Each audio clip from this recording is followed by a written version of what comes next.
Hello viewers, ఈరోజు cauliflower curry చేద్దామా? ముందుగా వేడిగా మరిగే నీటిలోకి కొంచెం ఉప్పు పసుపు వేసి కట్ చేసుకుని కాలీఫ్లవర్ వేసి 10 నిమిషాలు పక్కన పెట్టండి.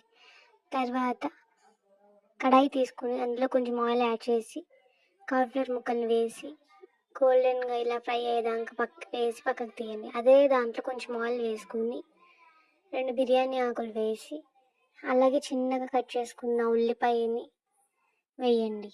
అలాగే పచ్చిమిర్చిని పొడవుగా కట్ చేసుకుని వేయండి. అలాగే 3 టమాటోల్ని ప్యూరీ చేయండి. మీకు గ్రేవీ ఎక్కువ కావాలంటే 4 to 5 టమాటోస్ కూడా తీసుకోవచ్చు. అలాగే అల్లం వెల్లుల్లి పేస్ట్ వేసి ఫ్రై చేయండి. మీ టేస్ట్ తగ్గట్టుగా ఉప్పు పసుపు వేసి ఫ్రై చేయండి. తర్వాత కొంచెం ధనియా పొడి, కొంచెం గరం మసాలా, కొంచెం కారం వేసి కొద్దిసేపు వేగనివ్వండి. తర్వాత ముందుగా ప్రిపేర్ చేసుకున్న టమాటో ప్యూరీని ఇప్పుడు యాడ్ చేసుకుని ఒక 2 minutes మగ్గనివ్వండి.